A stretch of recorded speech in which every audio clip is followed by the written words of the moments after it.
Okay, R. Kelly is different. I mean, you know, if I'm a betting man, I'm gonna put my money on he probably did that shit. I'm pretty sure he did that shit.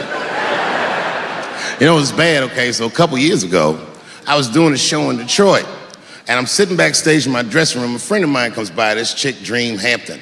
Dream tells me, right before I'm going on stage, she goes, Dave, I'm working on a documentary about R. Kelly. Would you like to be in it? And I was like, nah, bitch, I'm cool.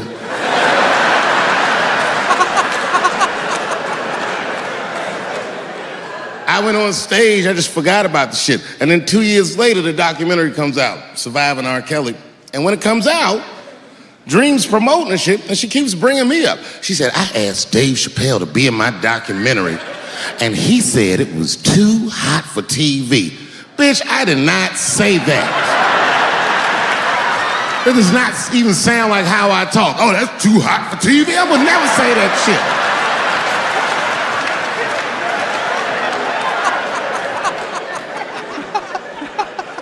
But I'm gonna tell you guys why I wasn't in the documentary. There's a very simple reason, and I cannot stress this point enough. The only reason that I didn't do it was because, and it's very important, I don't know this nigga at all. I don't know anything. I don't know anything that they don't tell me about. I don't hang out with this nigga, nothing. So what the fuck do I gotta be in the documentary for?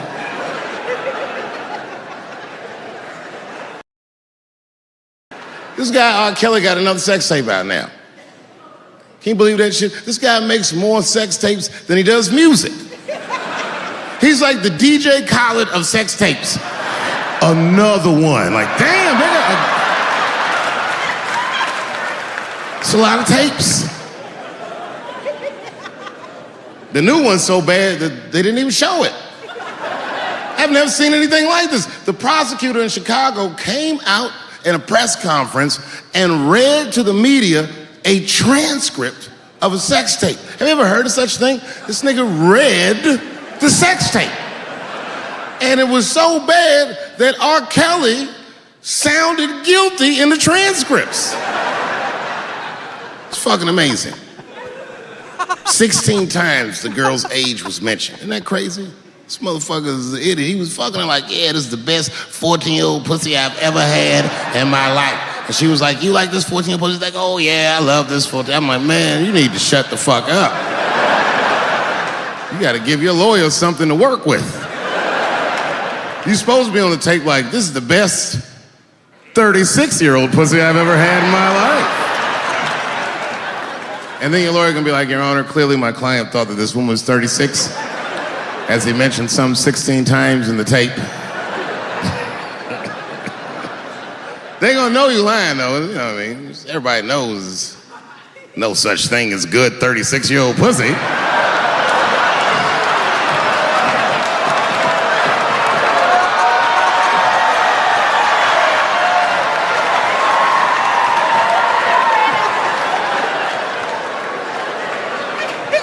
Doesn't matter what I say.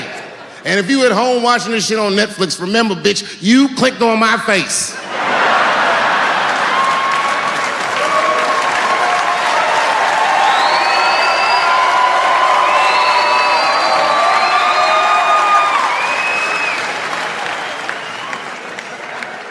Celebrity hunting season. Doesn't matter what I say, they're gonna get everybody eventually. Like, look, I don't think I did anything wrong, but we'll see.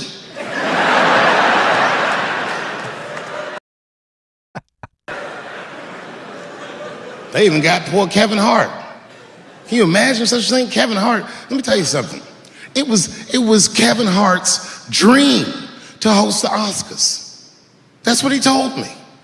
And I remember when he told me, because I was thinking to myself, well, that's an awfully strange dream for an African American. Kind of nigga dreams of hosting the Oscars. Kevin did, that's who. And he did it. Against all the odds, Kevin became the most famous comedian this world has ever seen, and he got the job that only one black man before him had had. He was gonna host the 80th Oscars. And I don't know what you know about Kevin, but I know Kevin Hart is damn near perfect. As close to perfect as anybody I've ever seen. In fact, Kevin is precisely 4 tweets shy of being perfect. 10 years ago, Kevin had made some very homophobic comments. And I'm not gonna repeat what he said because this is Atlanta.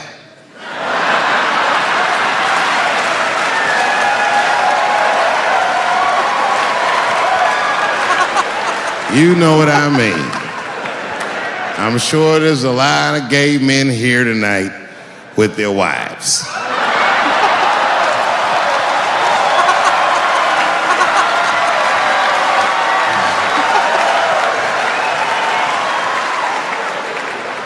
Far be it from me to offend anybody. All right, I'll tell you what he said. But just remember, these were not my words. These were Kevin's words. And it was a long time ago. And I'm paraphrasing because I'm not good at telling other people's jokes. Okay, Kevin said that if his little son was demonstrating or exhibiting homosexual behavior around the house, that he'd chastise him. He'd say, hey, that's gay. And then he said he would smash a dollhouse over that child's head. Ooh, the gay community was furious. And I don't blame them.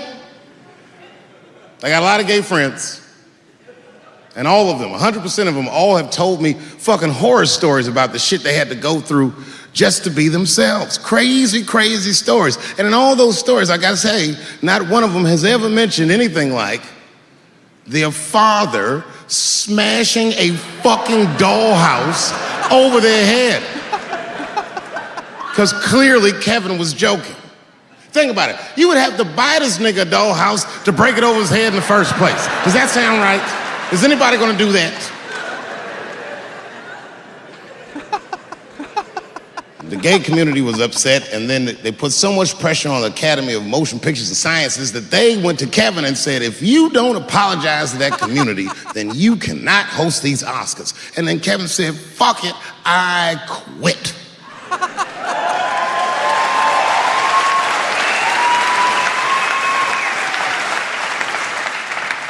And then he went on every talk show in America and apologized for 6 weeks.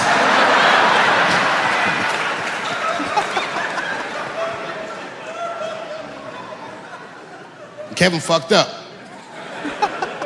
I understand the mistake he made because I've made the same mistake early in my career. This is many years ago, 15 years ago. It's when I was doing Chappelle's show. Thank you.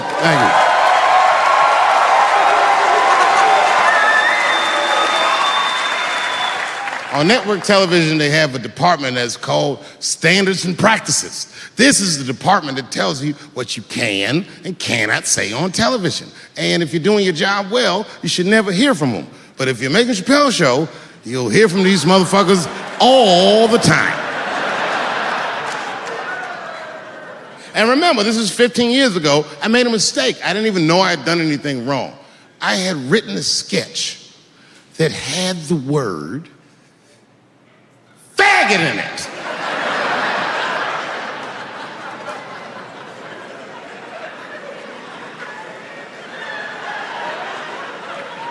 So I had to go to Standards and Practices. They call me up. I don't know why they're calling me, but I like the lady that runs the department. She's usually really fair and was one of my favorite people I've ever worked with. So she sits me down. We have a nice conversation. She tells me, oh, the sketches are great. I go, oh, fantastic. Well, then why am I here?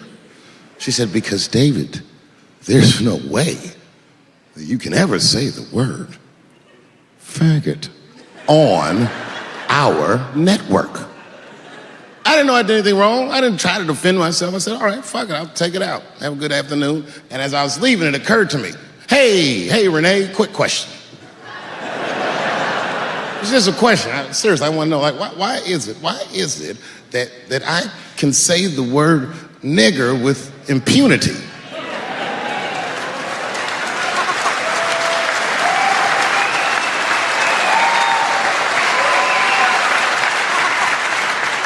but I can't say the word faggot. And she said, because, David, you are not gay. I said, well, Renee, I'm not a nigger either.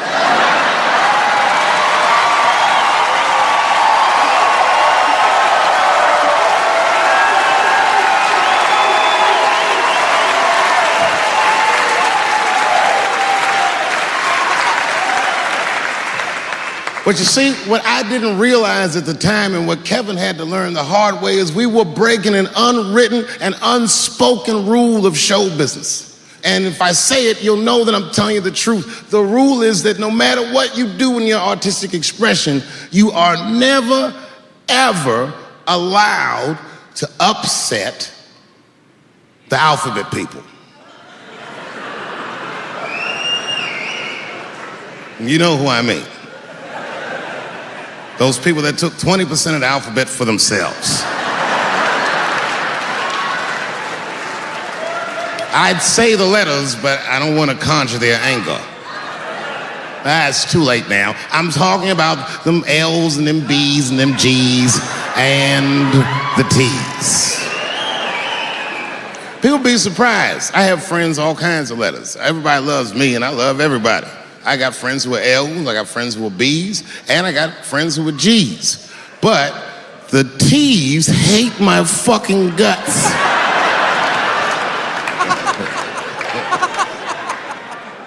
And I don't blame them. It's not their fault, it's mine. I can't stop telling jokes about these niggas. I don't want to write these jokes, but I just can't stop.